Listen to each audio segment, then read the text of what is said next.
Do we have roll call, Gail? Yeah. Tyler? Here. Jeff? Yep. John? Here. Deb? Here. Andrew? Here. All present. Okay, and can we have, is there approval of the agenda? I need to make one So moved. comment. Ooh, one comment before you do that, just, it won't change the outcome. We are gonna take the calendar off. Right now, it was just a notification, I think, or an awareness. That will be brought back on the January meeting, so we can take 5.06 off. John, that you had a motion, I think. Move the agenda as amended. Second. All those in favor? Aye.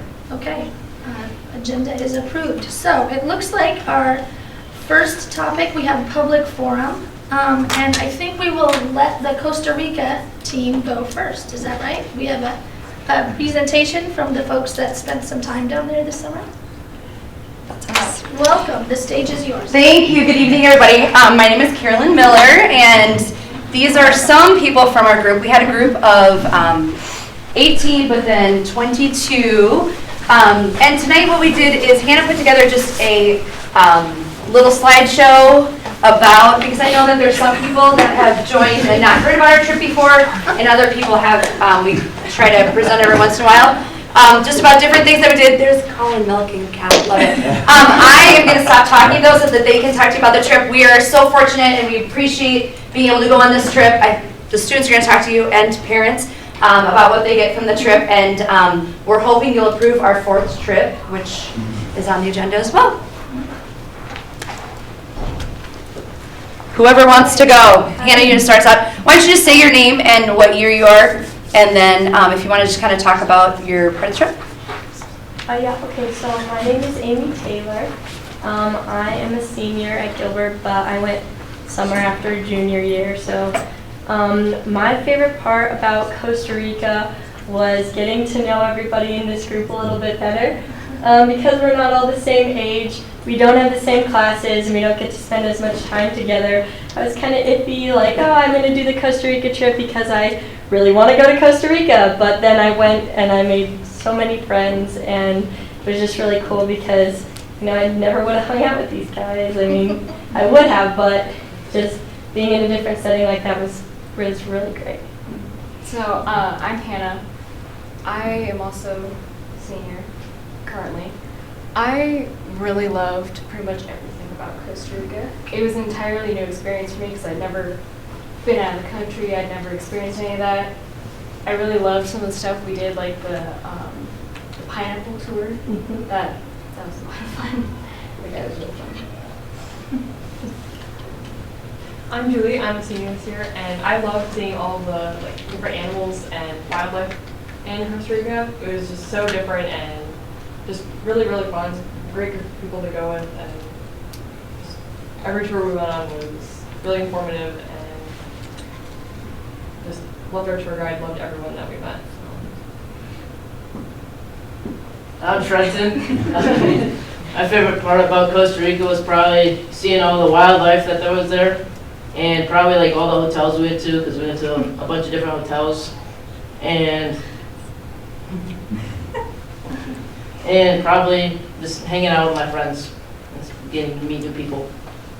My name's Austin. I'm a junior. My favorite part was kind of getting to see how like their life was in Costa Rica, how much it was different compared to what we have in Iowa. Like it's just so much different. We get to learn like how they work, how they do things, how they drive, how they like whatever. It's all different. And it was just neat to learn all these different things and get to see all these new things that you'll probably never get to see in your life. I'm Colin, I'm a junior, and I think my favorite part was more so doing the activities. It wasn't just a sightseeing trip, it was us actually getting involved, and we also got the opportunity to visit school there and to see more how different their culture is.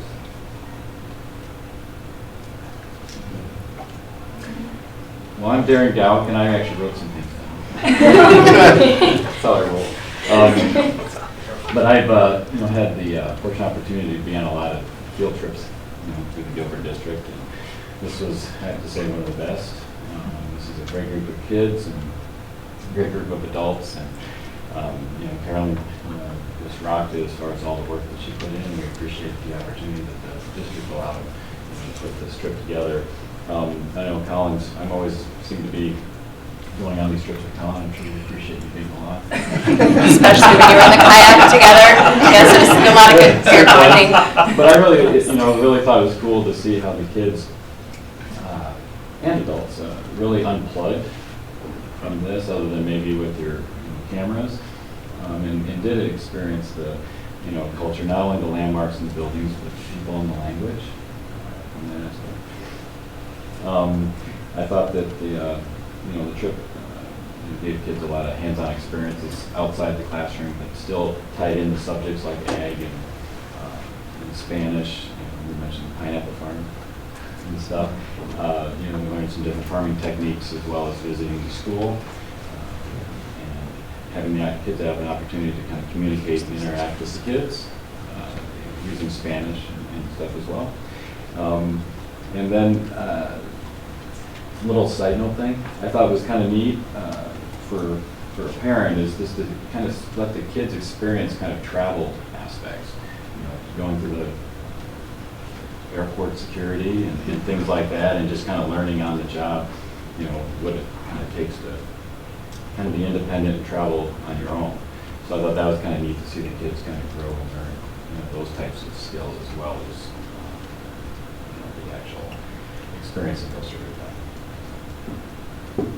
Sure, for the grad Austin's mom, who's I'm sure pleased to have me along too. I've traveled quite a bit, just with personal experiences, and so I had been to Costa Rica before and wasn't actually planning to go, and at the last minute my job worked out and could go, and he said it was okay, so I got to come along. But I want to say I was a little anxious, taking along this many teenagers and thinking, oh Lord, what are we getting ourselves into? These were an amazing group of kids. Gilbert has some amazing kids, and they all had fun. Like Amy said, kids that wouldn't have known each other got to hang out together. They played Uno for hours at bedtime, hanging out and just getting to know each other, and got put and paired up with kids that they normally wouldn't have hung out with, which was awesome to see. And plug for Carolyn, when we got stuck in, was it Dallas? Yes. An extra night, because Chicago had storms and didn't get our plane there. Kids made the best of it. Carolyn was awesome, got us still back the next day, stayed an extra night there, hung out at the hotel, and kids, not one kid freaked out or complained on us and got us back. So that was pretty cool to see kids that I think could have been really stressed that did amazing traveling. And so that's something to be said for our school system and our kids and the parents of these kids. I'm Tanya Ford, Trenton's mom.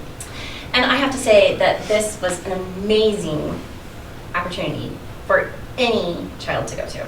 And I would hope that you would allow us to continue to do that for many generations to come, because it is an experience that they will remember for the rest of their lives. I just wanted them to talk a little bit about the trip. I know we have a very short time. I love doing the trip because, like they said, the culture immersion, when we think about all of those things that are important to our district, portrait of graduate, PBLs, STEM, everything, we're doing it all in Costa Rica together and the kids, they had crazy card games and Uno games when we had just a small town, hi Mo, and a small, quiet time, whatever, or at the airport. And it's just so neat to see them. And then, hey, we're going to play cards when we get back, right? Even though they haven't really, talked a lot before then. So I love that aspect of them learning new culture, being able to experience those things together, and then also just getting to know each other because they may or may not have that opportunity. Mo, do you want to say quickly what your thing was? Thank you for being here, and then we'll be finished. Well, I just had a great time overall. I got to meet a lot of these people I hadn't really talked to that much before, and I made some close friends that I still talk to, say what's up to in the halls today, and just going to a different country and seeing the culture and meeting the people there and having the language background that I did. It was super cool because our bus driver didn't speak any English, but I was hey, Mrs. Hamblin, if I didn't know a word, I'd be how do you say this? And I would try to have conversations with him, and it was a super cool experience for me because I don't get to do that every day here in Iowa or anywhere I go. So I just thought it was so cool, and then to see Tanner do that was pretty great. For some reason, Gilbert got volunteered to do everything, which was great. Tanner was in a pineapple field, and the workers, it was very, very funny. Yeah. I have to say, for Monique to say something wonderful, she lost her phone. My phone broke on the second day. Day two, phone gone. So she's unplugged. So that was another great thing. Do you have any questions or anything else for us? So I do. It's just a lot of you guys have taken maybe some ag classes or different types of classes here. What did you see there that either made you think, well, this is a lot like how we do it in our class, or was it a lot really different, or maybe what were your surprise moments? I got this one. Okay, so It's a landing question. I've enjoyed Mr. Davis and Mrs. Miller's classes like all of high school. I've taken every single one of them except for any of the shop classes, because I don't trust myself. But they taught us all about everything ag-related in Iowa and all over the globe. But when you go somewhere and you see that type of agriculture, like the pineapple plant was definitely one of my favorite days, because it was so weird. It's kind of embarrassing. I didn't know a pineapple was grown on a stalk.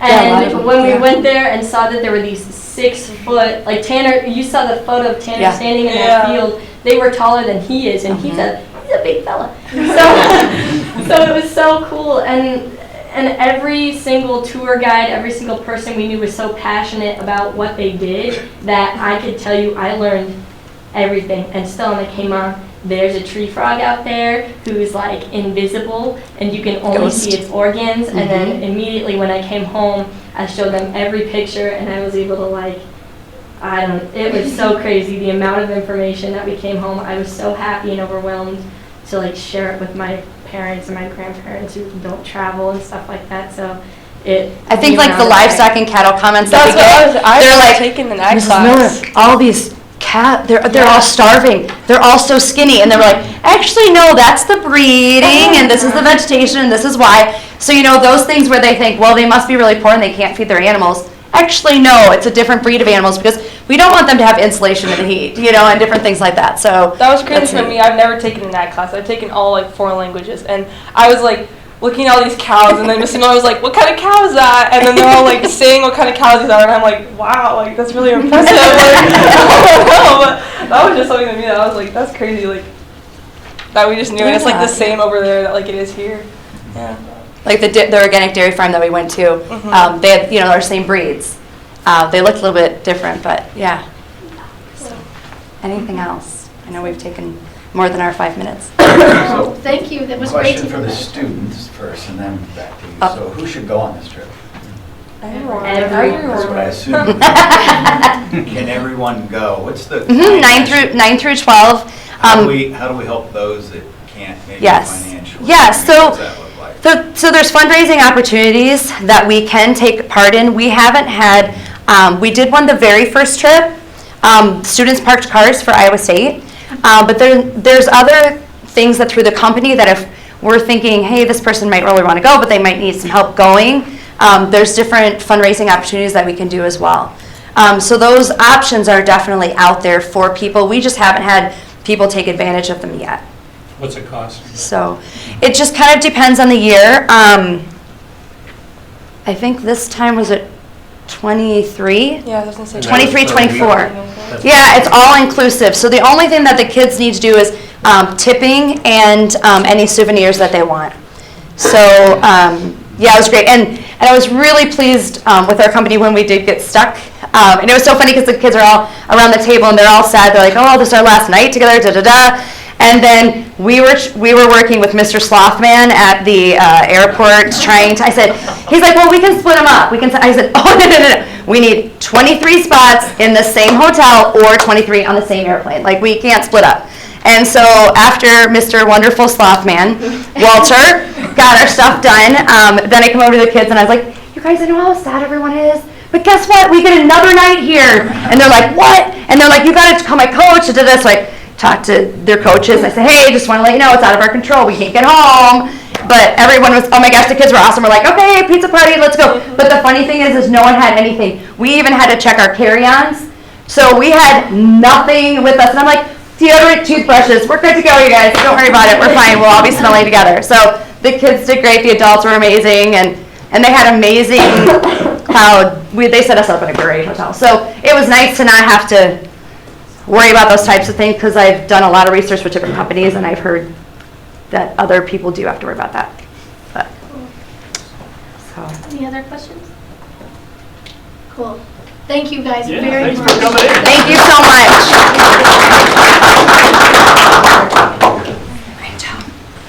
Okay, it looks like the next, oh, I'm sorry, is anybody else here for a public forum before we go on to the next?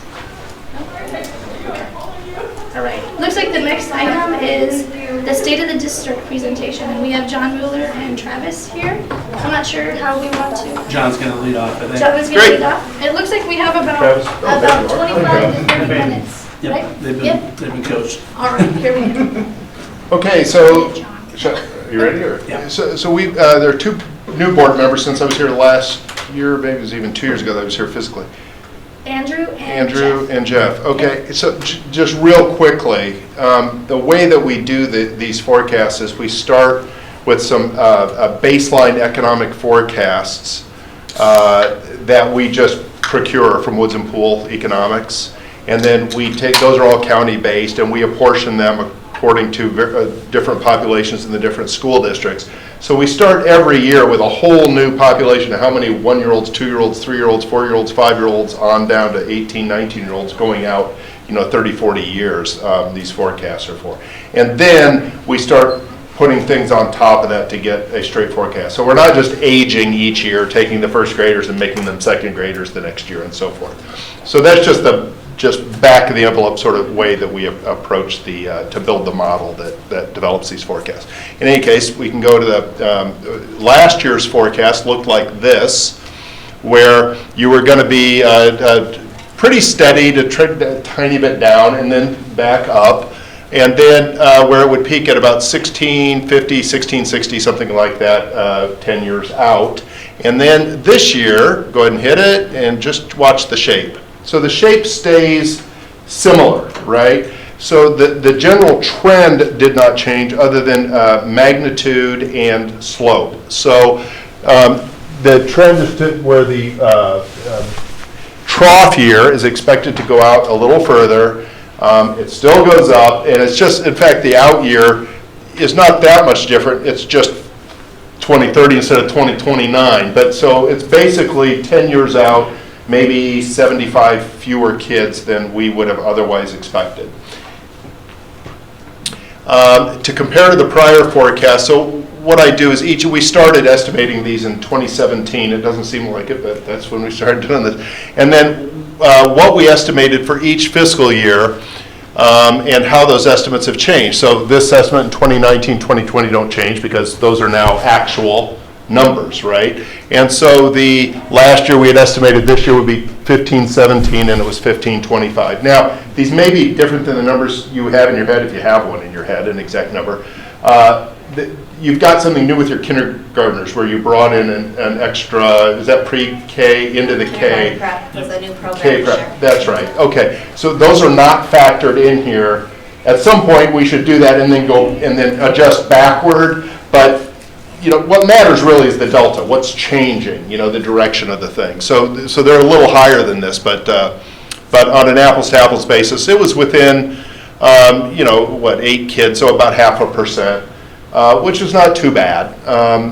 That's comparable to the results we had last year. So you can go into the out years, and for 2025 is down, a good 100. Now, remember, when we started this, we'd never really done much of this, right, in terms of the district, in terms of some kind of rigorous forecast. I mean, you get it back of the envelope or you count houses.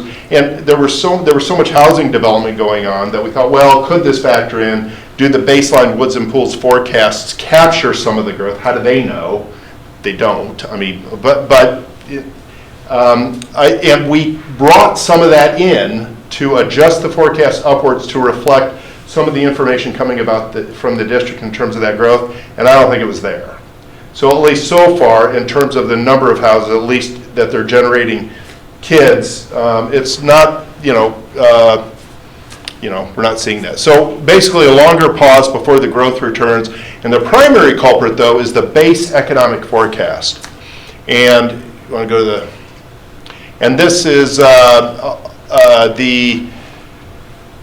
let's see, this is, oh, okay, I'll get to the base forecast in a minute. This is the comparison to the previous one. And you see the shape is the same.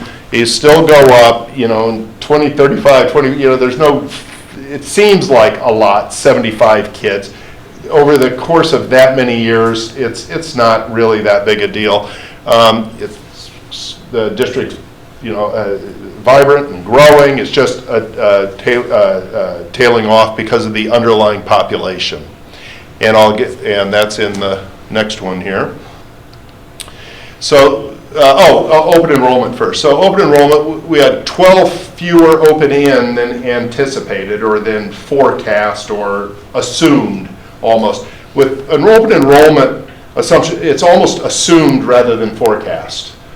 Because what we really model is total served and then assume what portion of that is open enrollment essentially just based on prior year and just normal trending.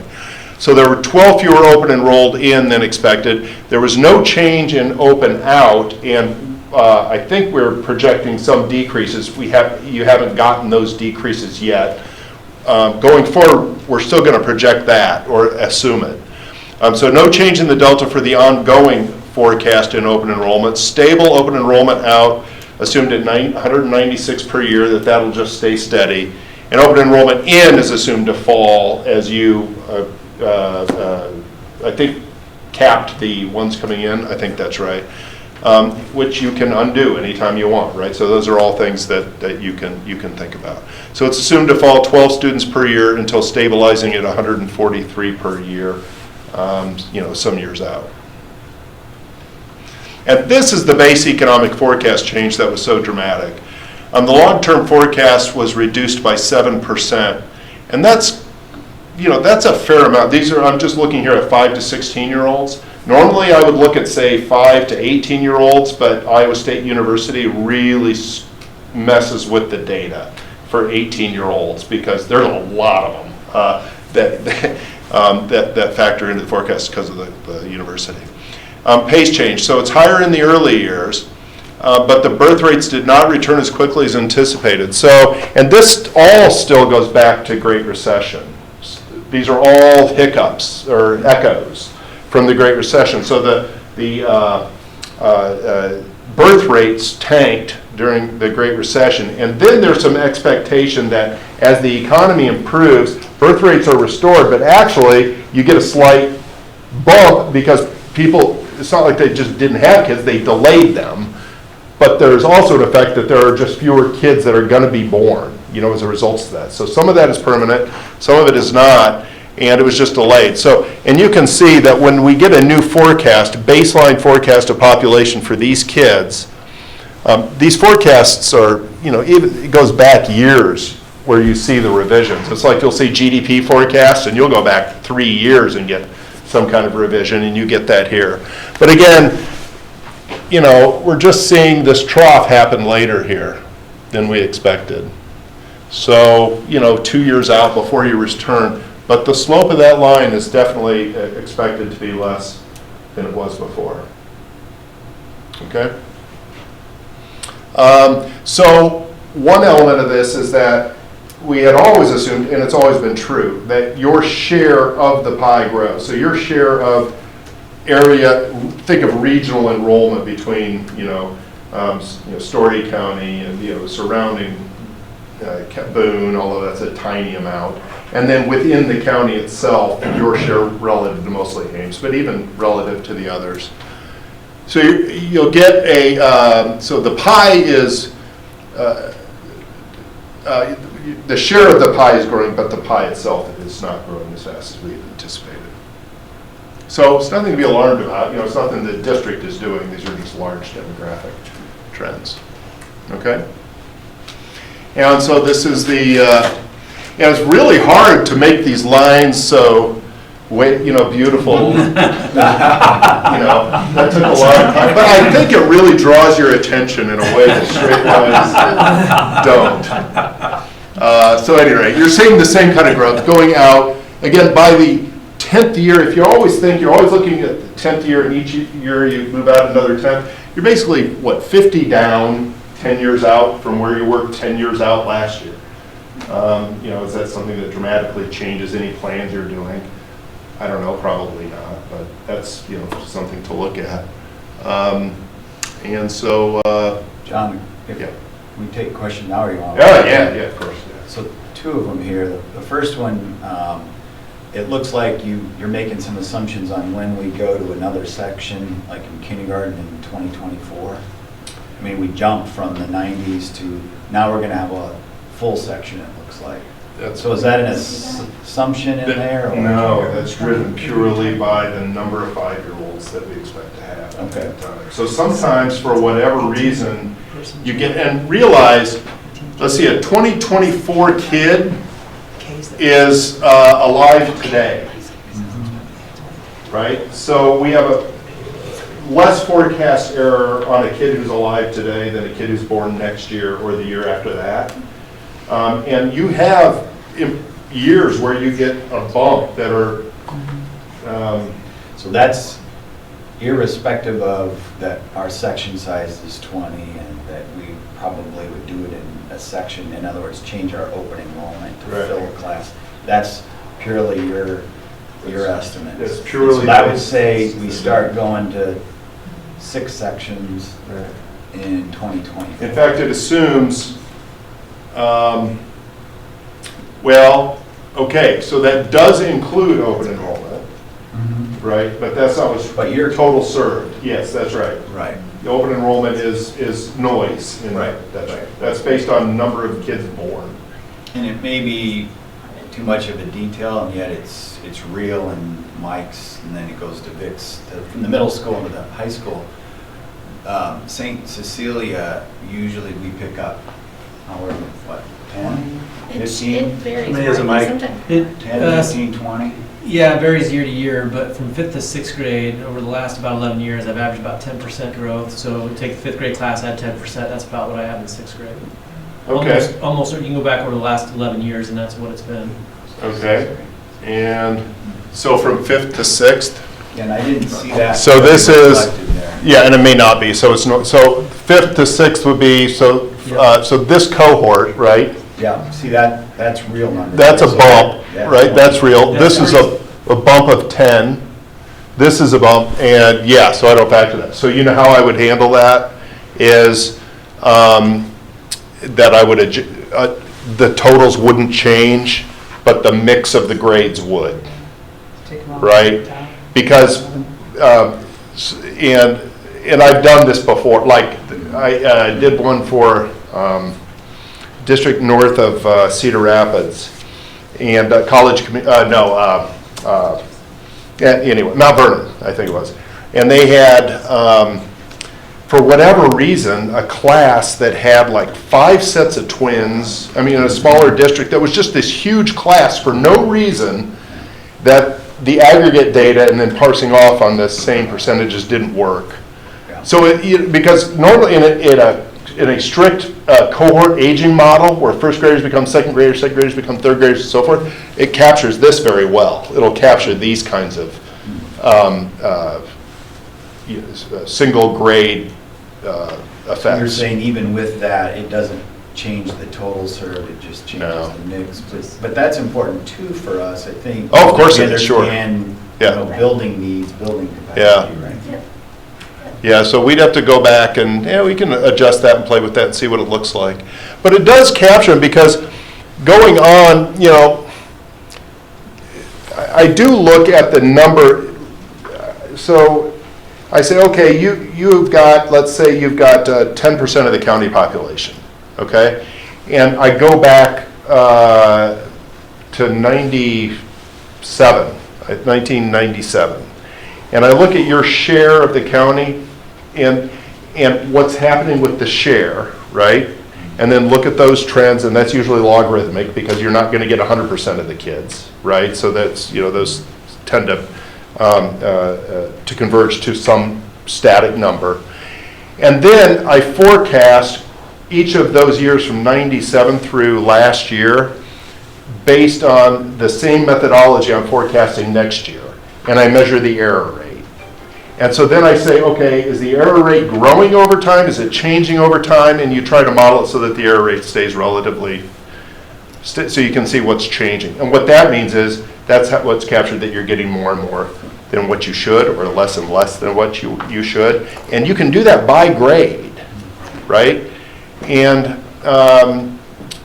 I do, it's different grades are different, but by the time you get down to grade, the error rates are so dramatic. You know, where 3 kids makes a huge, that's 3% on 100 kids. So, yeah, there are things you can do. But Mike, you said what ranges from 10 to how many? Well, we get a lot of move-ins at 6th grade just because I think that's where a good break in the buildings are. So they're not all St. Cecilia's kids. It varies on the size of the class. Some years that class is big and our district residence is a big percentage of it. Some years that class at St. Cecilia's is small and our percentage of it is small. So And they say. I can't answer that for sure, but what I can tell you is I've gone back and looked, and from 5th to 6th grade, over the last 11 years, it's been consistently a 10% growth from October 1 to October 1 count dates. Right. It's been 10% over the last 11 years. That's the average. Some years as high as 18, some years as low as 6, 7. So I'm new to this. So where are you getting your numbers that you're using up here? So I take total served enrollment, which is What is that? I'm sorry. There's a term they actually use called butts in seats is the term they use. There we go. But so it's all the kids that you're actually served. They're in a seat, right? And going back to 1997. Okay. Now some of those kids open and roll in. Some of those kids are resident students, but they're the actual kids that you serve, right? And then I compare that to the total population by each age, okay? So you get a few 4-year-olds, not very many, very few, and a few 6-year-olds in kindergarten that start kindergarten, but the main cohort is 5-year-olds, right? And I look at that across all the counties, so Boone County and Story County, I think, are your only 2 counties of enrollment. And then I look at your share of those kids relative to everybody else's share of those kids. Okay, so in 1997, you got 9.5% of those kids that in Story County, let's say. Okay, and then in 1998, you got 9.6%, and then 9.7%, and then 9.8%, and then 9.9%. So that your share. So I use the underlying forecast to say, okay, what's the 100% kids in these counties? And then I use past trends to lay on top of that to say, okay, what's your share of those kids? Does that make sense? Yep, I'm with you. That's exactly how I So do do it. we have all that information? You mean the underlying Woods and Pools forecast? No, I can send it to all the population stuff. Yeah, you can have all that. Yeah, it goes out to 2050, actually, I've got. Yeah, I mean, it'd be interesting to see everybody, if you're only using Story County, what's the difference between your projections and our historical data? I mean, what are you figuring in for economies and stuff like that, and new developing areas, and you taking all that? Well, that's what the forecasts do. So actually, the forecast looks at, and we, like I said, we buy that, right? We actually buy it for the whole state, and then we spread those costs across all these that we do, such that we can, right? But it all starts with census data. That's where it all starts. But that's only every 10 years, right? And then the census updates its forecasts by age group. And then what Woods and Pools does is says, okay, women of childbearing age, how many of those are there, right? And then it does not project any economic, the back data does take into account recessions and expansions. The forward data does, to the extent that it's reduced the number of people having kids or caused people to move to other places, that sort of thing. So those are captured. Going forward, there are no recessions forecast in this data. Nobody forecasts recession. That's great. Keep that one. Yeah, so in that sense, this is either low or high. Right? Because periods of expansion will exceed these averages and periods of recessions will lag, but Oh, it's not, you know, I guarantee you this is wrong. Yeah. That's cool. Any other questions, or how are we doing? I know we're getting tight on time. Yeah, so this is the last one, I think. So this is the same thing, just on a scale that's easier to see the trends. And, you know, so maybe down to, you know, 1460 or something in 2023. And this is just by building, which takes out some of the noise of kids moving and, you know, and so forth. But to the extent, it sounds like, if anything, the elementary may be underestimated, based on what's been discussed in terms of how you get that bump, may be slightly underestimated, and, you know, the higher grades may be slightly underestimated. Vice versa. The first one's slightly overestimated in the younger grades, slightly underestimated in the higher grades. So you made a comment that kind of stuck with me. You know, obviously this is wrong, and I get the Sure. I get the spirit that you said that. Yeah. But, really, how far out do you go that you feel really pretty good about it? Like, do you say, like, I think you were saying like 5 years. Yeah, I don't feel Like, too bad about 5 years. You feel good about that, and then it Yeah. just gets progressively. Oh, yeah. better. Oh, by grade, they can be crazy off. So, yeah, your highest confidence is in is district-wide population. And this district, more than most, that is a more useful number, right? Because it's not like you've got 10 different neighborhoods all with the school. You got to decide which school to close and which school to open. You can move things, right? And do creative things that a lot of other districts can't do. So the district-wide number is the best. And then the next one would be the building number, or the building estimates. And then lastly, the grade estimates themselves. So as you go further out, the error rates increase. And as you go deeper in a given year, the error rates increase. But I don't feel too bad about 5 years, nor do I think like they were all that far off, really. That would have said, oh, my building plans, I made a mistake. I mean, you know, that's really what a lot of this is, right? Is capital, you know, building forecasts, you know, what you need to accommodate. Our main goal when we look at this is to, if you're a new board member, try to get you immersed into this a little bit so you know what's going on. If you're a veteran board member, hey, kind of bring that back and say, where are we at? If you're a community member, wanting to know, you know, how are they looking at when they're going to build their next, maybe elementary, if that's the building that we're looking at. What are we looking at? We're just not throwing a dart and a target there and hoping that we hit it. I know that he said that these aren't going to be exact, but we're trying to get those as close as we can with the information. I didn't mean to be flippant. No, I know. I wasn't saying that. I did want to say one other thing. When we started with higher forecasts back in 17 and 18, and it was higher, part of it was taking into account variables that we thought might not be captured in the underlying data. Part of it was, there was no expectation that you were going to curtail open enrollment right? And you were starting to get... That's a good point. You know, and so once you stall, and that's why, and that's another thing we've talked about in the past few years, open enrollment is like a battery, right? It's got a lag, and it takes a while to turn it on and turn it off. It's like turning a ship. Yeah, probably. But you can do that, you know, and if you're worried that there's not enough, well, reverse yourself, and then it eases in, and then you can... So you said you're off like 0.5, right? That's what 1 year your out. variance is? 1 year out. What has historical data said over the last 5 years of how much you've been off each year? It was 0.6% last year. I didn't look at it the year before. Okay, so, but you're right in that range? Oh, sure. Okay. Well, I'm glad you're counting on me. Yeah, you just think I have the easy part of educating them, right? This isn't to say that we can't have you back again when we have more questions. I know for a couple of people this is our first time, and we'll continue to review this information as we go. Yeah, anytime, or shoot, you know, an email or whatever you want to do. Thank you. Absolutely, thank you. Hey, thanks. Thank you.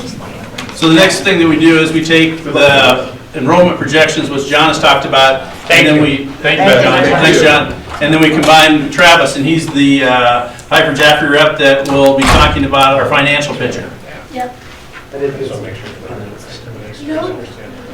All right, since John took 10 minutes of my time, I get 5, right? Isn't that the way Yeah, we do that's it? about right. You can do it. I'm really good at that. You I got really am. Sam, nothing, Sam. I knew you was going to get something from you.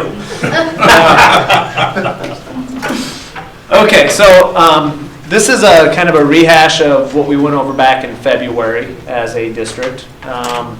And so it's looking at your debt profile and then providing a financial update. So in February, you'd already sold the bonds for your most recent round of renovations.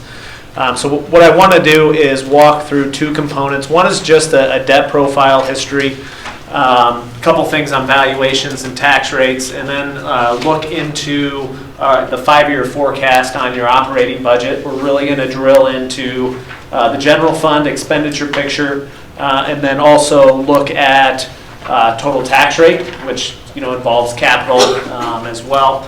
And then there's just one slide that deals with kind of looking at that 2025 target date, 5 years out. What are the financing capabilities of the district if you were to look at another project? So go ahead and we'll cycle through these. Real quick here on valuation history. Average historical valuation growth has been very strong, 7.7%. You do see 2 different columns on valuation growth, one being actual valuation. So that's the valuation before rollback.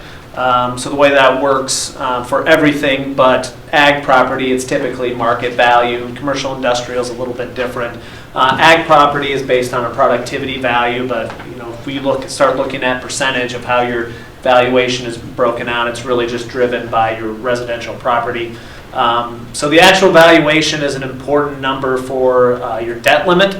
So you can only have debt outstanding equal to 5% of your actual valuation. And so we'll come back to a chart that shows you what that looks like in a little bit. Taxable valuation then deals with your levy rates. Right now there's no TIF within your school district. So the valuation you see there applies through all of your property tax levies. So general fund, management fund, PEPL, and debt service. So strong years of growth. The values off to the right then, the 405, the $1.34, and the 33 cents are just targets that pick up. The 405 is your max debt service levy. So your maximum debt payment per year is $2.3 million out of property taxes, and then you generate $770,000 of voter PEPL, $189,000 of a board authorized PEPL. So next slide. By class of property, so just breaks down the trends. You can see where the classes of property are driving value. So again, the actual valuation and then the taxable down below. We will see a pretty significant dip in the actual valuation for ag land this year. Across the state, down 25 to 35% as far as the productivity value. When you get to the taxable value side, the rollback rates changed from like 56% to 81%. So net effect for you really is you lose a little bit of valuation on your debt limit component, but you should be relatively harmless on taxable valuation as a district because of the way the rollback rates work in the state of Iowa. But it's a small percentage. Yeah, as far as the debt limit. Right? Yeah, it doesn't matter. So next slide. So historical tax rates give you 2 different pictures here. One, just the total tax rates paid by a resident of the city of Gilbert. So you can see the top line this year, you can see fiscal 20, 36.17 is the aggregate rate. That's down 60 cents from the year before. And you can see represents, I believe it was the lowest overall levy rate that the residents in the city of Gilbert have had over the last 11 years. In terms of the Gilbert tax rate, you stayed relatively stable. You've been at around 1890 for the last 4 years. We do see that overall district tax rate moving down over the next 5 years, which you'll see later. Probably back in that 17 range, low to mid 17s would be my guess right now. It probably makes Lindsay a little bit nervous for me to say that out loud, but we do see some positive pressure for you guys move in that direction. Your average value per pupil has been increasing. Average taxable value per pupil has been increasing. And then from there is going to be some money coming in from the statewide sales tax that will help lower some of the overall property taxes. Next slide. So outstanding general obligation debt, right now in fiscal 2020, you can see principal and interest, and then you have a levy for prepaying your debt or paying ahead on your debt. That puts you at the $4.05. At a minimum, you're going to need to levy $3.65 going forward until the kind of the mantra has been so far, until we get more clarification on cost, size of that next potential building. If the district has room within the overall levy rate, keep your capital debt service levy at the 405. Keep prepaying your debt, saving interest costs for the district as you move forward. So that's going to be a lot of recommendations. So you see what kind of levy capacity is available at various growth rates at 3% or 5% growth based on your fixed payments. If values grow and you keep your levy rate at 405, how much debt can you be prepaying on an annual basis? So, outstanding sales tax revenue debt. So this is the debt that we just refinanced. You can see that this is a much larger chart. You see a lot of revenues coming forward now with that extension. I do have a 1% revenue per student growth built into this model. I did hold your, for the purposes of this discussion, your certified enrollment is just held steady. So you can see over time the amount of revenues that may be available. Keep in mind that not only do you have debt payments out of sales tax, but you do use your sales tax for ongoing maintenance, part of your technology, transportation budget over time. So this does represent a very significant component of how the district may be able to address future capital project needs. We're not forecasting any additional borrowing at this time.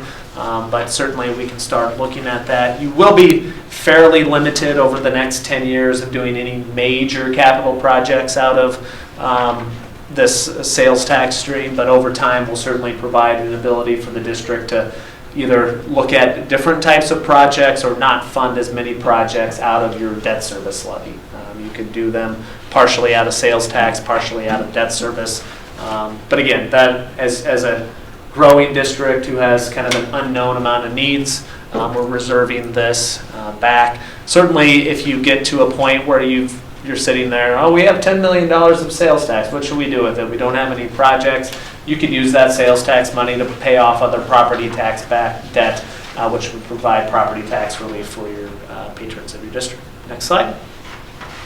So the debt limit with 4% valuation growth, so I just backed off the historical growth rates a little bit.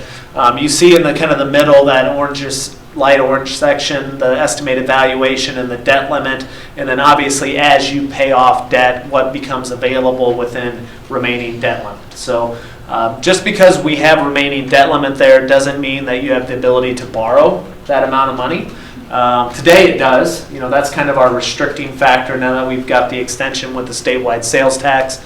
But you can see remaining debt limit, 20, 24, 28, 30 million out 5 years. So right now doesn't appear to be a major restricting factor for the district based on what we know about capital projects. Now, when you have the architect here, that's always a really tough thing for me to say out loud. But there's not a lot of restrictions on your capital funding side in terms of if there was an additional building. You would have the ability to probably put something together with property tax back debt and sales tax back debt, but we would have to spend a lot more time weaving in the rest of your capital plan. So it's just kind of, again, the overview, the high level, getting you through kind of where we're at in terms of debt. So next slide. So getting into our financial projection model, the base scenario that we've been asked to use for the district has a 2.5% enrollment growth. So based on the prior conversation, maybe that's something that we'll want to modify. A couple ways that we look at forecasts. Now, what we are looking at for your district is we want to make a really good one-year forecast that informs how we expect the next 4 years to play out. In other words, we don't want to make decisions today that you're going to regret 5 years from now. One of the reasons that, as the district 2-3 years ago looked at, we'd like priority position hirings, and we looked at, well, how will we spread these out to make certain that we don't get out in front of our skis in case enrollment dips or slows down. And so there was an amount that was being targeted, and we looked at hitting those amounts. We were asked, can we revise, bring some of that back in? And we said, yes, there's certain limitations. So I'm going to talk about how a lot of these things kind of play together. Now, Travis, can I stop you for a Yeah. second? We've got a couple new board members here. So this projection model that we're talking about here, you actually see every month in play in our financials. So this is how it connects the two. So this is the planning piece that goes into the actuals and the budget process. So just wanted to put that connection. Yep. So you get a monthly reporting component, and then underlying that data, we've looked at, how does an enrollment, tax rate, spending authority, SSA rates, all the variables that you can forecast, and then we have the ability to model scenarios relatively quickly. So the top section really hits your actual, then your current year budget. Right now, these are what I'd call kind of the high level things. If we're looking at total tax rate, you see that line, you've been at that 88, 89, 90 range.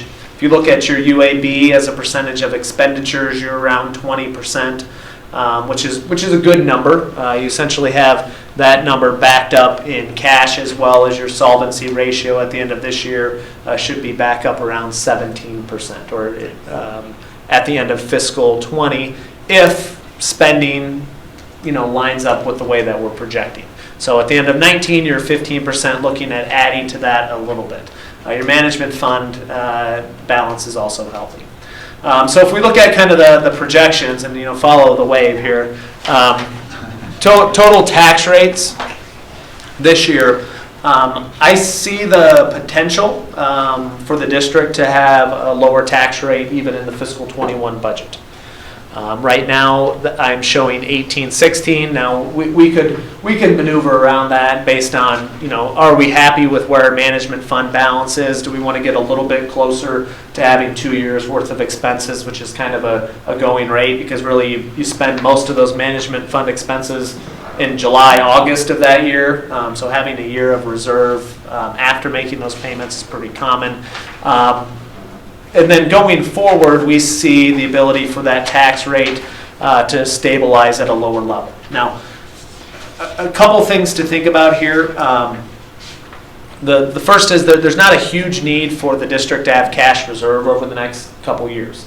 So that's relatively low. And the thing that's improved over the prior years, I would say, has primarily been your special education programming in relation to the amount of state funding that you receive. So you run your special education program, you have a required cost, you have a state funding component. The difference between the two is your special ed deficit, as they call it, and any special ed deficit is made up with 100% property taxes. Not like other special education costs that have a mix of property taxes and state funding.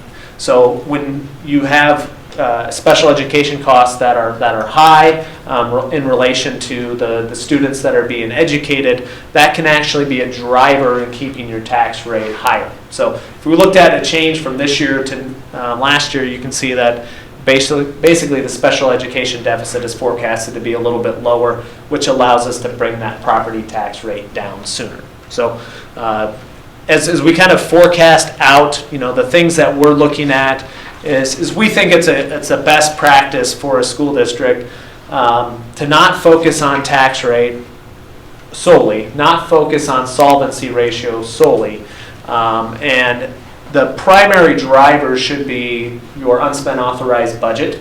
So we're looking at spending those costs, educating kids with the dollars that the state's allocating to you, and then we try to manage in the right term the way your tax rate falls through in your solvency ratio, so they don't bounce around and swing in wild arrays. So what you see here, if you look at the solvency, we do forecast a little bit of a dip because you're going to run out of the ability to levy cash reserve over the next couple years in a substantial manner before recovering again. If we look at the tax rate, we see that marching down and stabilizing, hopefully in the low 17s. The same comments that John has when you look out 5 years with the replication of forecast. One of the the major replications of forecast is also the state penny dollars and how those buy down the additional levy rates. So if we do run into a short recessionary period over the next couple of years, that could actually put some upward pressure on your tax rates. So next slide. Sorry. Go ahead, Before yeah. we go on. Yep. 2 questions on assumptions. One, on the tax levy, tax rate on the bottom, is that assuming a 405? That is assuming a 405. And then what if John's projections on enrollment are true and we're down 65 students from where we're at today in 2025? What is that? We'll talk about that after we get through. I'll circle back there. All right. Thanks. Okay, so there's a lot moving on here, but really what I want you to focus on here is orange and gray bars. The other lines just kind of pick up the trend of the various variables that are moving within the model. Those are accessed off to the right. So you have SSA rates, general fund expenditure change, and percentage change in certified enrollment accessed off to the right. On the left, then you're going to have the solvency ratio as a percentage of expenditure and your UAB as a percentage of expenditure. So you're quite narrow in cash in 2016. Part of that was because you were so healthy on your unspent authorized budget. So again, focusing on the right things, but then recovering your cash balance over the last couple years. And so you can see you've been building that up. The orange bars have moved closer to the gray bars. I think it's always good to have your gray bar a little bit higher than your orange bar. And so that's kind of how we've built the forecast and telling how much you can spend moving forward. So next slide. So this is kind of the components of the tax rate. Again, I don't have all the numbers, but you can see in 16 you're at the 1784. You moved up to 1890. A big component of that, if you look at the total cash reserve levy, is that blue section. So you see that's where your increase hit on your cash reserve levy. And then you can see that shrinking as you built your cash balance up. So that's part of the reason. The district did view when that tax rate went up that was probably a 4 to 5 year bump up in tax rate, and that's essentially where it's going to be. Next slide. So this has a lot more detail here, and it's really hard to read with the wave. So can we zoom that in on the PDF a little bit? Just give me like 110% or so. Maybe not quite that much. A little bit more. So is that enough wave? That's enough wave. How does that wave happen? So you got all those sales tax dollars in that capital project fund. You might. We just moved the slide. We're gonna tack it down. No, you're fine. I'm just joking. So these are the same numbers that you're seeing in the big picture. The number I'm really focusing in on is that colored bar there. So in fiscal 19. On a budget of $17 million-ish in expenditures, you were under your break-even authority by about $152,000.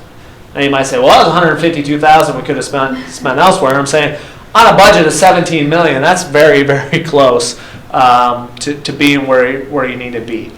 And then you look at your spending as a percentage of current year authority, so you jump down. You see you're at 99 to 100%. Your low years are some of these out years. That's intentional at this point because we have 5 years of 2.5% enrollment growth here. So we're being cautious here. Now something that's a little bit different, just so you can see how we're forecasting through the model. If you want to scroll down a little bit, when we start looking at different expenditures for the district, breaking them out by your categories that are within your certified annual report, you can see what we're putting in for forecasts. Now, but before anybody gets super excited about these numbers, what we're showing you is with 2.5% enrollment, you have the ability to add priority positioning and potentially increase salaries, employee benefits at pretty healthy levels in relation to what the SSA rate assumption is. So we're assuming 1.5% new money from the state and the ability to settle at 1.5% higher than that on salaries. Now, if you add a new position into that, well, that's got to get absorbed in the salaries. It's not that, oh, we can settle all these years at 3%, no big deal. No, these are the total buckets of salaries increasing at 3 and 4%. Now, we do have another component down below that picks up what we're calling priority position hiring.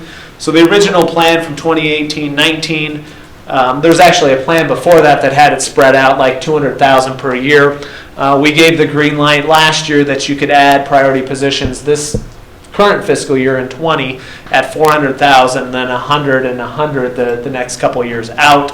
And then what's been looked at in increasing with this plan is an additional 35 in the fiscal 21 budget, and then the out years in 2024 and 25 adding another 100,000 of priority position hiring. So that's kind of the methodology for how we're arriving at the numbers within your forecast. Now, you asked the question, what happens if, we're committed to trying to drive this result, but what happens if enrollment is flat? Let's just say it's flat, for example. The major changes that you would see in that position is you would be forced to look at lower salary increases and benefits increases to try to bring those buckets back in. The other thing that I would put on the chopping block then would be these 200,000 priority position hirings. So if you took those off, and we called those 0 instead of 100, and the numbers that I'm looking at on my screen, you would still be in a position where you would be overspending, but you would be in a modest level. Now, that would assume that you could take all these salaries, employee benefits, purchase services, and just lock those at 2 all the way out, which is still a little bit higher than SSA. You would be in a manageable position, but you may be looking at, do we need to change something in the way that we're coding some of our expenditures, for example? Could we shift anything over to PEPL Save that we don't already have shifted over? A flat enrollment scenario for you would really require you to live within your new SSA. And that's no different than every other school district in the state. You guys have been fortunate enough to have driven with a pretty significant growth rate that you guys haven't had a lot of those really hard conversations about, what do we do to reorganize this class and, cut a position out, or, make certain that we're using all 8 class periods and, you're teaching 6 of this subject and 2 of another subject. You guys haven't had a lot of that. You're not sharing any positions with any other districts. So, there's some things that you could look at there. But for now, we're going to keep with the 2.5 until we're told that we want to use something different. And you might say, let's use 1%. And if you use 1% and you can settle at 2% on salaries and benefits, then you can keep those priority positions in there on those out years. I don't have a ton of heartburn about still keeping this 135 in there instead of 100. That doesn't cause me a ton of heartburn.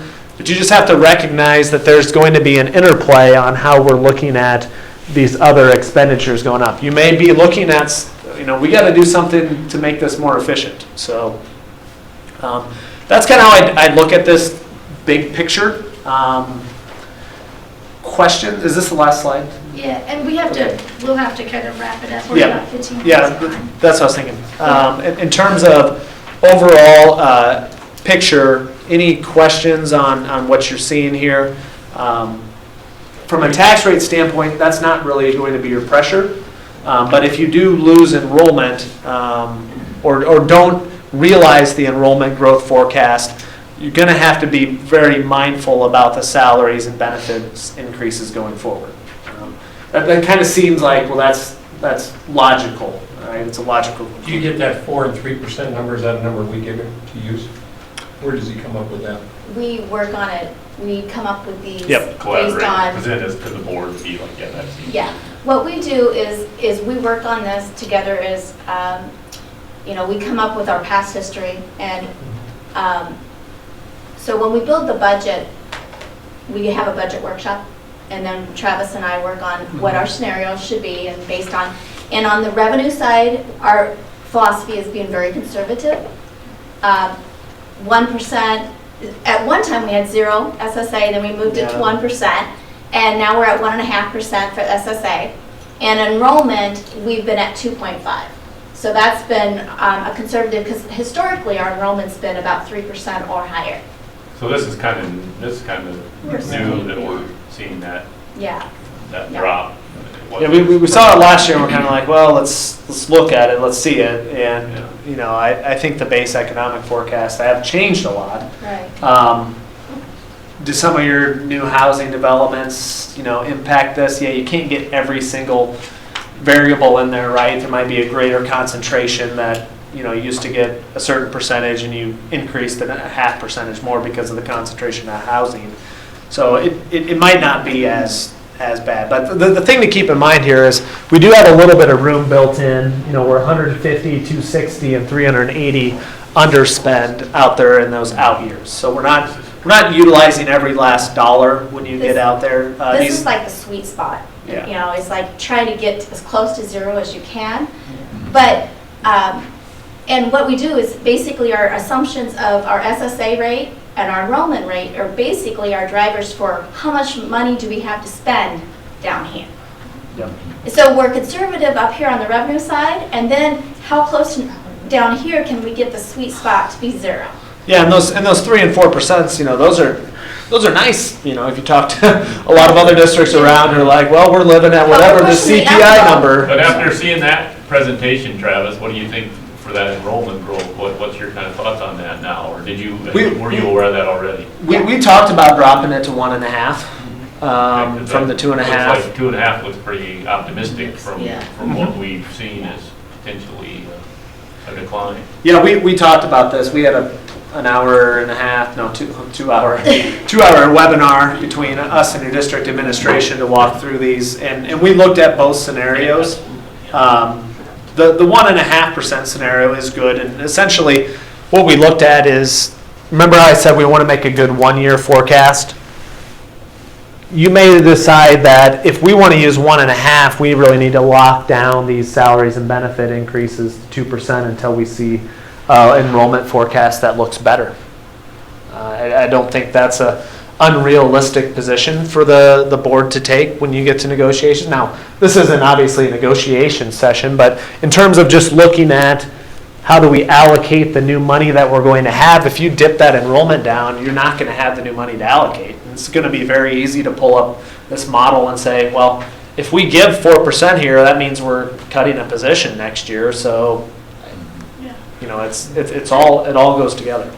And what you said as far as looking out, the administrative team has seen these figures. So when we start to look at what we want to add on, if we can, for personnel, we have to look at that. And that 1% that we grew this past year, that has an effect on what we look at, not just this year, but as you said, out a couple of years. Right. So that already lower one this year is already in here. So we made the adjustments there.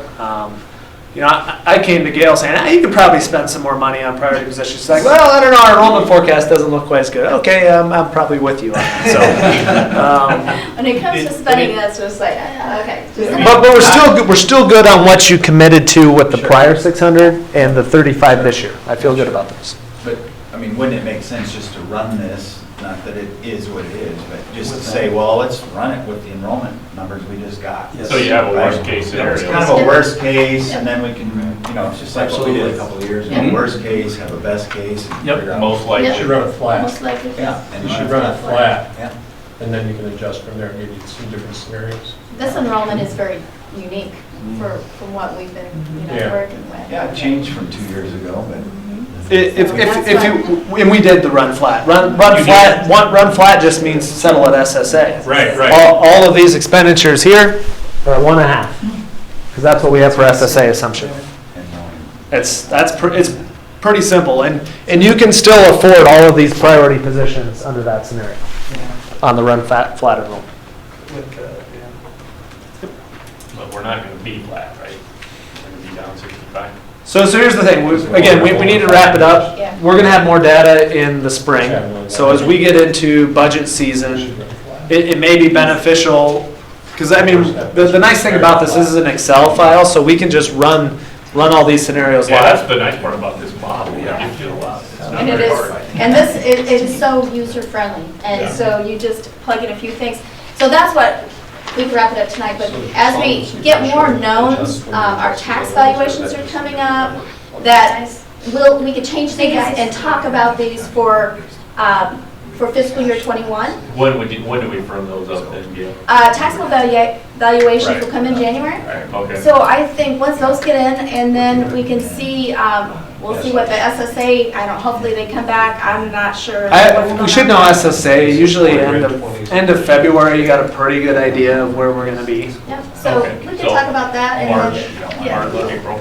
yeah, about budget, it'll be budget time. Yeah, you'll have a budget presentation. So we'll be talking about that. Refresh. Okay, Hey, Tyler and Jeff, It- you guys, we just having trouble. I think the audio picks up on all of it, so we might want to just focus on this conversation. Any other questions for Travis? I know we got to kind of focus on our time. Yep. Very, very interesting information and things that we need to look at as we're looking down the road. So any questions there? Thank you very much. Thanks, Travis, very good information. Thanks, Travis. Thank you. Yeah. Okay. Thank you, Travis. Okay, so we need to move on here. We're pretty significantly behind, but we'll catch this up. So it looks like we're at 5.01, the district priorities annual goals. An update on that? Anyone want to give some information on that as far as what we're looking at? I have a little bit, but Carrie, did you want to talk about that meeting that we have coming up? Yeah, we've planned another district leadership team meeting for right before we leave for break. And the purpose of that will be to look at our survey data that we surveyed teachers on collaboration and global citizenship, and then to begin the design, what should that graphic design, what's that process going to look like for our graphic? And we've had. For that portrait. Yeah. Perfect. Well, cool. And we've added to the opportunity to talk to different parents, different people during the parent-teacher conference. Some of those were about the goals and some of that. Some of it was about a variety of things. But I think it was very, very helpful when people had questions that we were there to do that. I'm glad that you guys did that. Awesome. So, any other questions? Administrator reports, we can move on to that. I think Amy has something there. Yeah, real quick. I wanted to share, wasn't sure how much you knew, but for 4 years now, Story County United Way has funded a reading tutor. Both elementary and intermediate school were accepted for this. The first 2 years, we were unable to find anyone that wanted this position, and part of it is because through the Reading Corps, it is considered like a volunteer type position, and so you're given a living stipend for this position, and so it's 1,700 hours to fulfill. So it's basically a full-time job, 8 to 4, and you receive a living stipend of about $12,500. There's also education benefits, and so some of the two people that we've had the last 2 years have taken advantage of the education benefits, and Stacy's been nice enough the last 2 years, so we've only had one person each year want to do it, that we've gotten that for the 3rd grade. She also has extra support with title and reading intervention with Kathy Howland at the elementary, so she's been gracious to let the reading tutor just be at the elementary. So this was put into place with the early literacy law for kindergarten through 3rd grade, really to meet benchmark by the time you leave 3rd grade. And so the, go ahead Gail to the next one. The number of students that they see, they only work with them one-on-one for 20 minutes each day. And so they see about 10 to 12 kids a day after you take out recesses and specials and lunch.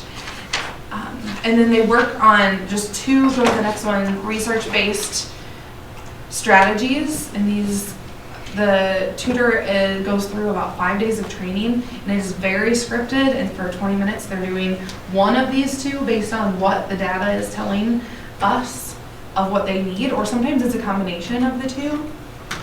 And go ahead to the next one. So this is just one example of last year's data from beginning September all the way through the end. This is just one student's data, so they graph it on how they are doing reading words per minute is our goal.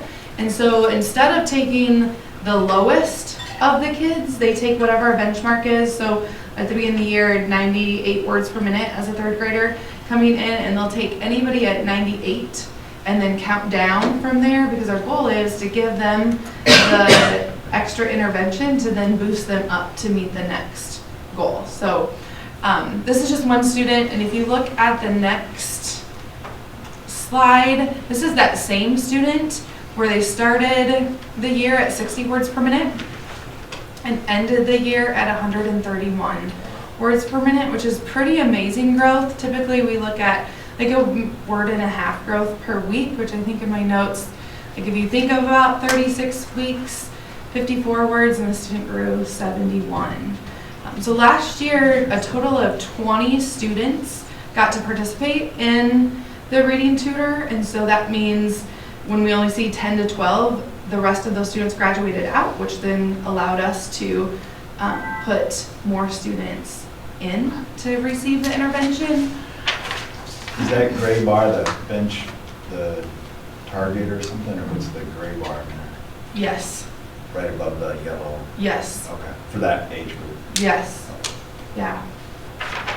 So again, this was just kind of last year, like year end, I wanted to just show an example from beginning to end, and this year our tutor that was last year moved on, and he's at Iowa State now, and so we have a new gal who is our reading tutor this year, and we've already graduated 4 kids out just 2 weeks ago, and got 4 new ones in, and so it's a great program.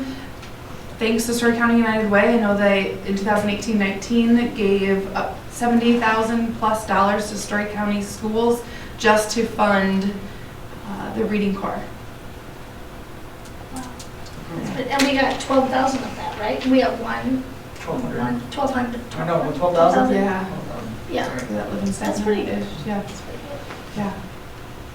So if you ever seen anyone that's like, oh, I really want to get involved, Stacy, the elementary was accepted. We just haven't gotten anybody else. So a lot of schools have like a retired teacher or a grandparent. You don't have to have an education degree. They go through all the training, and it's a very scripted program. So there's really no room for creativity in this. It's scripted, learn the skills, the strategies, and then the ultimate goal is as you become more fluent, you comprehend better and will be able to. How did they come up with that number, 12,000? Do you have any idea? I'm sure that's what you need to live. Take the top. I'm just telling you, it's under the minimum wage. No, I know. I think they offered it as like a I living. think it comes out as like $6.30 an They don't hour. even consider it. They call it a living stipend. A living stipend. If I did that, I'd go to jail. Yeah, you make Well, and we had the conversation with them, like, is there a way the district can supplement, but that's not allowed. Because we had the conversation initially, maybe we get somebody, if maybe the district could match funds and get it to more of a, and they won't let us do it. Yeah, once they retire. Okay. You guys have any questions for Amy on her information? Administrators, you guys have anything that you want to add into the administrative reports? I just have one thing that didn't get into your regular reports, and that was from Bruce. He wanted me to make sure that I let you know that we are speccing for an 84-passenger bus, and the new requirements now will be with seatbelts, and we're looking for a July 2020 delivery date on that. And again, I don't know what the cost will be with the seatbelts. Should we keep rolling? Yep, let's keep rolling. Announcements and celebrations, anyone have anything? I have a couple if I could. So fall sports, first season is wrapping up this week. So Friday is the last for the fall sports. at the middle school level. Of course, we're, as the other building administrators are, we're in the thick of concerts. We just had the 5th, 6th band concert the other night, and 7th, 8th is coming up. But probably the thing I'm most excited about is today, our science teachers at the middle school met with the middle school science teachers at Roland Story in North Polk. And this is something we started last year. We did it with our social studies so they could get together and they could talk about standards, talk about resources. And we did it with science today, and then in the spring we're going to try to do it with math. And the idea is because, you know, we're singletons, we're small enough that I have one 7th grade math teacher, one 7th grade science teacher. They often work on an island. And so this is a chance to kind of, you know, cross district lines and collaborate with, you know, similar peers that would also be singletons. And so this is the second time we've done it with those districts, and we're starting to talk about doing it with math in the spring. So it's pretty awesome to see. Any others? Okay. Looks like the annual facility closing. That's just a notification. We do have some time where the building is closed. We're not going to be having any practices or anything like that December 23rd through the 27th. Got it. And looks like we move on then to 5.5 board reports. So we just had the annual convention. This is usually when board members can maybe just take a minute or so to comment if they want to about something that they took away from the convention. It's not required. I don't know. I thought it was a pretty decent convention this year. I certainly liked the keynote speakers. They were so different in their approach, but still the message was clear, right? We're learning more about individualization and how different people are in their learning and what that means for schools today. So I thought it was a good convention. I don't know if anybody wants to add anything else about that. I thought it was good. I mean, some of the breakouts were okay, and some were better than others. But again, the speakers I thought were great. It was good to connect with other board members in the district and some superintendents too. Overall, it's good. It's definitely well worth the 2 days. I thought, especially as a new board member, it was good for me. Yeah, me too. Definitely. I did attend the legislative forum, or at the beginning, the priority session, and they did pick the 4 that we had were also selected by other districts, so those are the legislative priorities, with very few adjustments or changes to that. So it was a good news. Deb really hit the nail on the head when we had Sir Ken Robbins as our lead-off keynote. And then, Vic, what's the guy that's a skateboarder, that's the principal? Hamish Brewer? Yes, he was the second one. And you talk about differences. There's big differences there, but it's differences on how you reach kids. And when we were talking around the table, it was really interesting because both of them had their way of reaching kids. Different styles maybe, but ways of reaching them. Yeah. I sat in one that was kind of fun. They really, you had to ask, they had a list of questions that you would ask. So they showed kind of the traditional classroom of the teachers speaking up front, and then they kind of said, okay, how would you change this? And so you had all these school board members with, generally there was a superintendent or principal around, and then they said, well, how could you change it? So you had to work in your group and collaborate and say how you could change it. And at any rate, the main thing they were asking is how much does the teacher talk? How much does the student talk?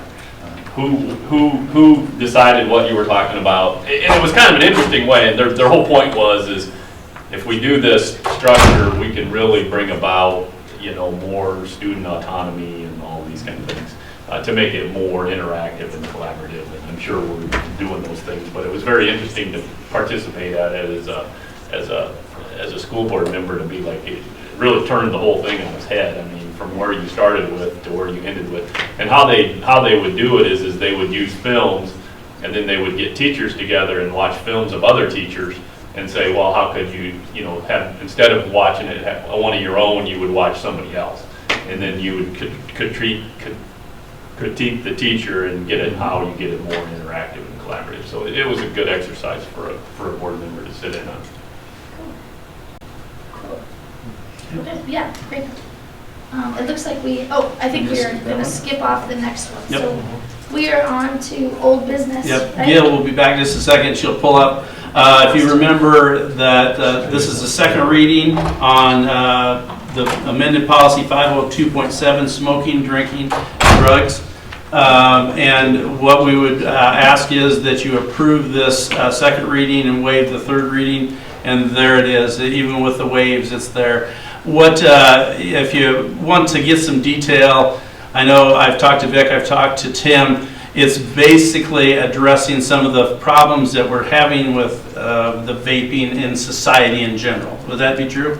Yeah, and then we're looking to have a more unified policy, that board policy matches, handbook matches, athletic code, so we're all in line on the same page.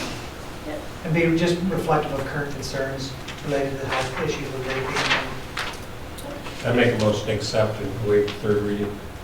Second. All those in favor? Aye. Aye. Any further discussion? Okay, that passes with the second reading. Okay. Okay. On to new business. We have, looks like a construction update when Adam's not here. Adam's not here, no. You received Is that the... you, Sam? No. No.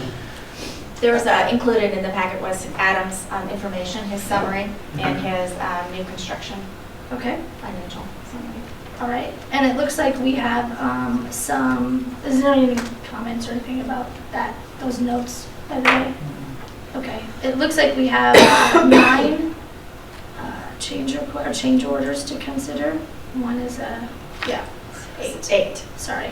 That first one doesn't count. No. Sorry. So we have change orders 2 through 9 that we need to consider. So these were previously approved requests to change, and these are just changes to the contract now. Perfect, yeah. So we So can, moved. okay, thank you. Second. So, second, all those in favor? Aye. Aye. Aye. All those opposed? Okay, any other further discussion? Those pass. Sam, did you have anything? No, just maybe a brief update regarding, once again, the contingency dollars that we'll spend. So we had a good meeting last week. So just a quick update there. So the plan is, as Adam continues to arrive at the prices for some of the additional projects that have been arrived at, we're going to meet with the, so after Adam arrives at those prices, we're going to meet with the administrators to arrive at a priority of those projects, and then have a meeting with a smaller group of the board, maybe Tyler and Jeff, or whoever will ultimately make up that facility committee, sometime in January, in preparation for the February board meeting, to potentially put those projects into action, to ultimately use the remaining of the contingency. At this point, we're about $145,000 of remaining contingency at this point, and we'll see how that carries out in a handful of the next few days. We're over 90% complete at this point, and actually we're doing punch lists and wrapping up substantial completion within the next couple of weeks on some of the projects. So things are wrapping up, and so we will have some money left over, just a matter of how much. So can you just kind of tell us where you're at on something, and we'll do it quick. Oh, no, that's Like fine. where you at on the buildings for him, and middle school, where you at on all this? Sure. So I'll just kind of maybe do a quick overview of the summary here of the high school. So light fixtures, electro devices, mechanical, plumbing, trim. No, I read all that. You What I did? mean Okay. is, what I mean is, when do you think you're going to be done with each individual project? When are you going to be done with the middle school? When are you going to be done with the high school? Sure. So middle of December here, in the next Okay. 2 weeks, we'll have things wrapped up and be substantially complete. And then there'll be a punch list, Yeah. and then another week or two after that. So by the end of the month is my understanding, if not, maybe it bleeds into early And that's January. everything. Yep.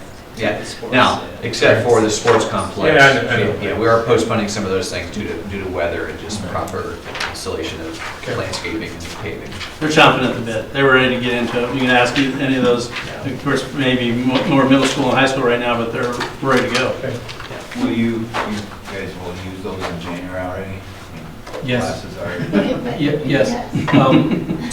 Of the 4 classrooms, 2 are dedicated spaces, 2 are undedicated spaces. So we'll use the 2 that we're planning to use. The other 2 teachers can sign up for and use if they, because we have that movable wall, so they could, if they needed more space or, you know, for presentation style seating or whatever. But yes, the 2, if I can get in there over Christmas break and have teachers move, that is the plan. Yep. As far as high school, all the spaces are accounted for except for one classroom, which will be accounted for next year, which will be computer science space. But for this upcoming year, we'll have the art room occupied, one of the classrooms occupied, the shop will be occupied, the CTE area will be used and occupied. So, yeah. Is the art room done? Well, we'll be here in 2 weeks. Yeah. Okay. There's lights on most of the weekend, so. So when do we do that final tour? They're cranking. All right, nice job. Punch list is the 17th. That's the day that they're doing the punch list, right? That's my understanding, yeah. And maybe they are looking at a follow-up as far as a tour in January or something, possibility of that? Yeah, definitely, yeah, we could do that. And then the outdoor athletic facility, look like they got the warning track all. Yeah, So distributed. finally listened to Andrew and got that going. So. Yeah. Andrew didn't want it to stain. I want to stay in the concrete. But like the fencing and all that, that'll just be springtime at this point. I'm assuming. Yeah, the rest of the stuff there. Cool. Okay. Thank you. All right, any other questions? I don't believe so. Okay, Sample. great, The only, thanks. the other item that we had was the owner architect, but that, I That's guess, just- that's just enough. Keeping you guys informed. Okay. Any other comments? I think we can go. Do you have to go, John? I have to go. Thank you, everybody. Thank you. Thanks, John. See you later. You bet. You have the first reading of the amended board policies. If you want to take a look at those, bring them up on your computer. I had an opportunity to sit down with Andrew and Deb. We really, to be honest with you, on a lot of these followed the recommendation that came from IASB.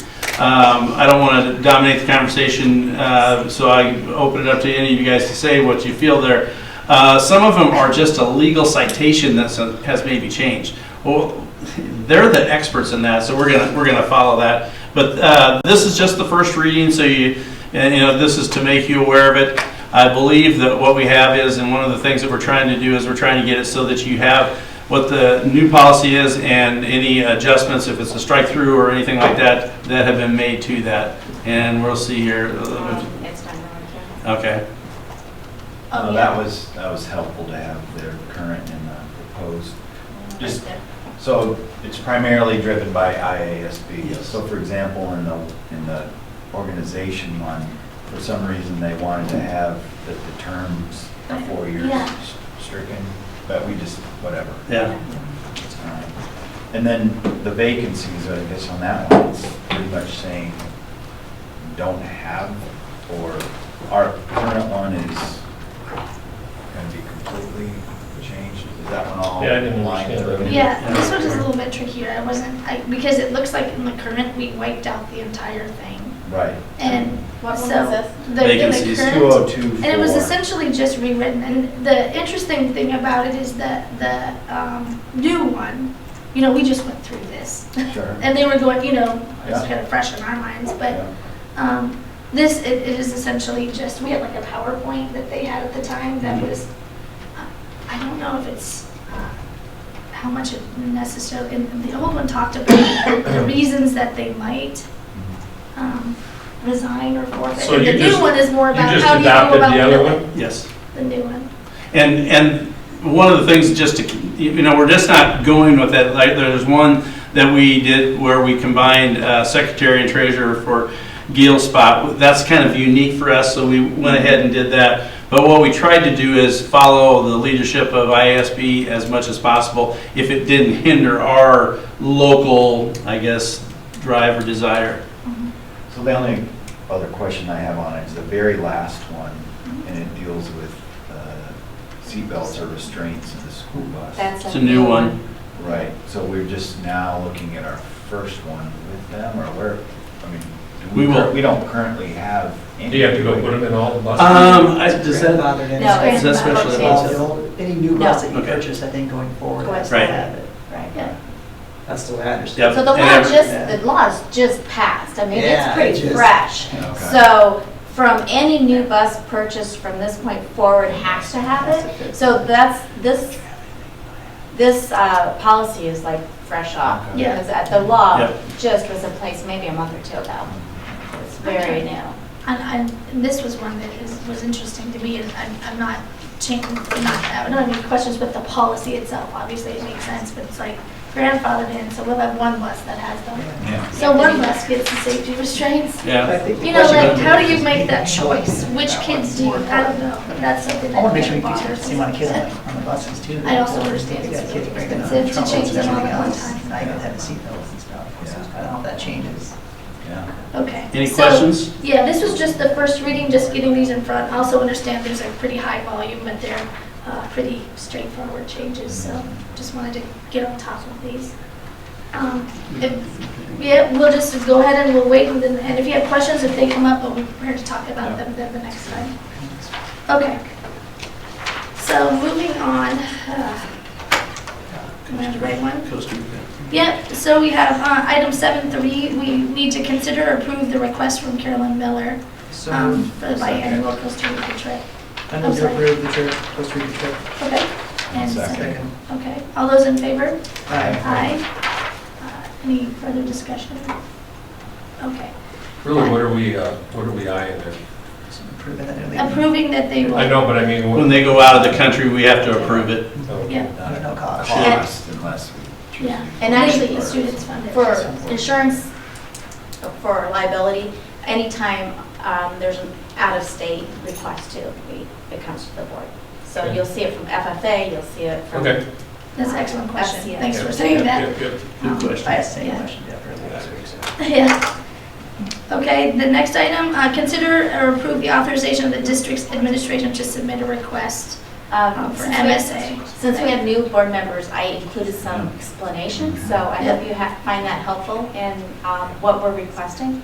There's no money that comes with this, but gives us the authority to spend, is basically it.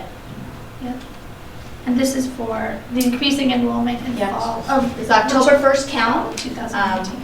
We had additional students that we will have expenditures for now, and the money doesn't come until next year, so it gives us the authority to spend that. Yeah, until we reimburse. Right. So moved. Is there a second? Second. Okay, all those in favor? Aye. Aye. Any further discussion? Who was the motion on that? Tyler, okay. And Andrew, that was the second? Yep. Yep. Okay, that is approved.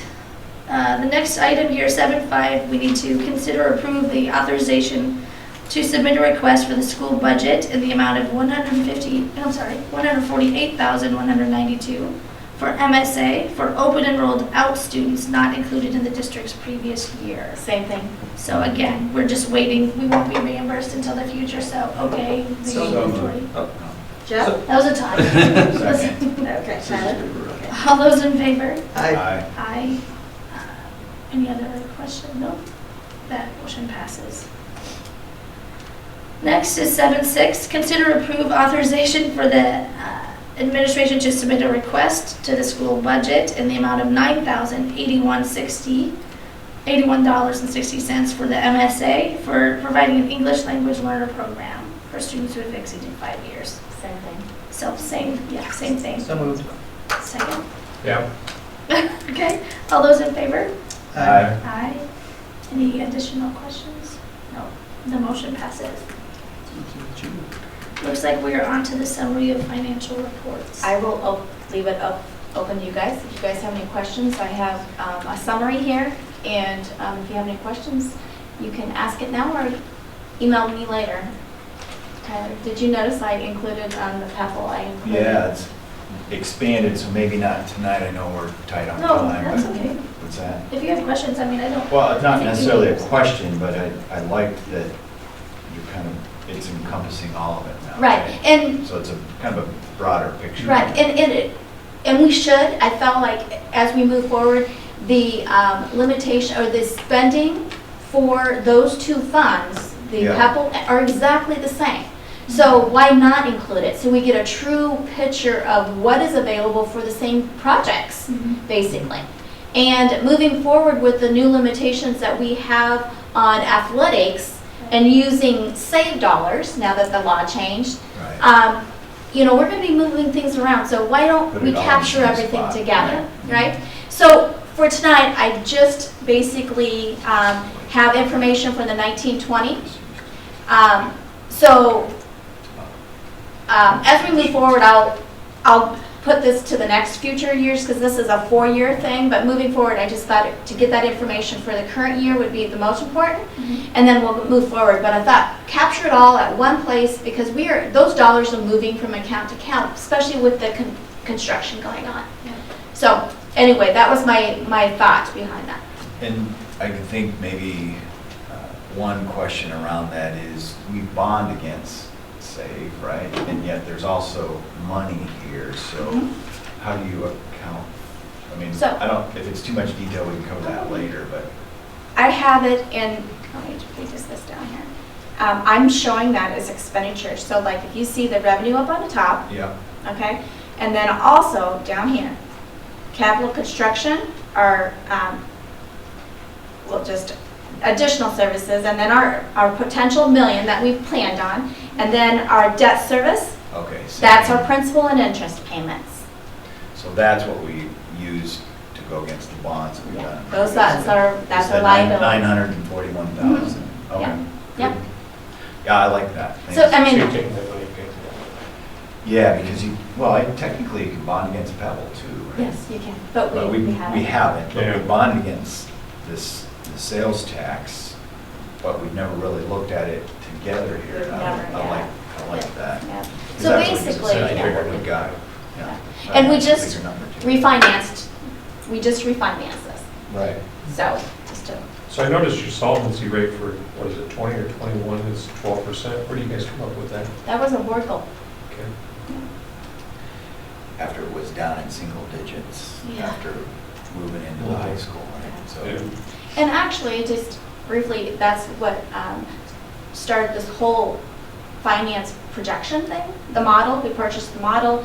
We've been using that moving forward to actually give us a roadmap of how do we get there? How do we maintain it? And it's been very, very useful on negotiations. It just ties in a roadmap is, it sounds very simplistic, and I'm sure it's not for you, but it just really gives us an idea of, if we do this, what happens? If we do this, what happens? And we use it on our priorities all the time when we talk administratively. How much can we plug in? What will that do? So being able to kind of tweak those variables really does make it. Yeah. And that gets better, and that'll get better as we move forward. Awesome. Okay. Any other questions or comments about those? Okay. Moving on, is there anyone else here for public forum? No? Okay. Looks like we are up to the consent agenda. So would anyone like to pull anything out of the consent agenda to discuss? It looked like there was obviously the usual open enrollment, personnel, a few personnel changes. I did update the personnel. So if you looked at the personnel yesterday. Oh, yeah, it is different. Yeah, there's one addition, there was a resignation, so I wanted to get that on, so we can move forward with that. Okay. So, no, I just wanted to point that one out. And I didn't have time to put it on. If anybody wanted to see the actual resignation, I have it in my folder. No, we don't. So, yeah. I believe you. The timing was like, oh, let's get it on there tonight, that way the administration can move forward. Sure. Is there a motion to I move to approve? approve the consent agenda. Is there a second? Second. All those in favor? Aye. Okay, any further discussion? No? Okay, consent agenda passes. Looks like we're on to the calendar. So we have our next board meeting is scheduled for January 13th at 6 p.m. Is that in line with everybody? I think right now it sounds like a good meeting, or a good meeting time. I think there's one other thing that we'll have to, did you want to, Andrew was going to want me to sign him up? Sorry. This is January 16th at Ames Schools. Yeah, it's another opportunity, so I'll sign Andrew up. What time of day? It's evening, 5:30 to 8. What day is that? Thursday, January 16th. Can you read the topic? It just asked what the topic was. Did they call you? Leadership, I believe. No, I just. Some lady called. Navigate the board leadership landscape with core governance skills. 4 reasons to attend: gain in understanding the board's role in the budgeting process, explore the board's role in a high-quality superintendent evaluation and goal setting, clarify the work of the board, superintendent, and other administrators, and discover the power of common messages and having clear policy. Sign me up. Yeah. I think we did. You did do it 2 years ago. I didn't know we if you all were serious. went. That's why I was just like, Mhm. were you serious or were you like, okay, so then. 16. We gotta post that since there's 3 of us. I posted the convention, so Yeah. you guys are safe. And the other piece that we'll have to get an email out pretty soon because I think we'll be doing a touch base with Lindsay in January. So we'll need to find out about what dates work for that. So, Do you want to just throw out like 3 then? yeah, we'll ask Lindsay if he's got some and we'll send out one of those doodle Yep. things. I think those are the easiest and we'll get that on the calendar. All right? Okay. Move to adjourn. All right. Second. All those in favor? Aye. Aye. 6:47, guys, good job. Thank you guys. Caught up quick. Good job, Debbie. What? That was the first Debbie I heard tonight. I don't know. Was there more? I didn't catch it. Just told Kim she didn't like it, so it's Debbie. So now it's Debbie forever. No, I don't. Yeah. Do you use your pen to sign stuff?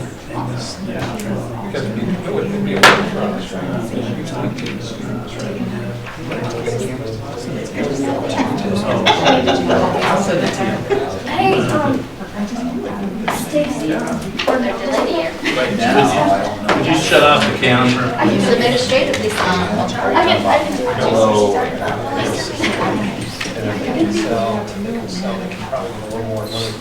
First you have to stare into the camera, really close. You get to sing. I don't know, I just wondered why. I think you just Do you know her in person? So no. That's why if I looked at you, I was like, how do you, I hope that you said it. I'd like to be able to see it. I was like, he likes to have. So it'd be a win-win for us.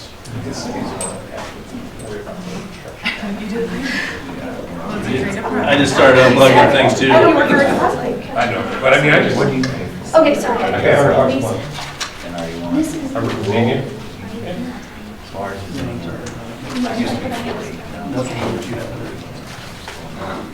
Is that super important?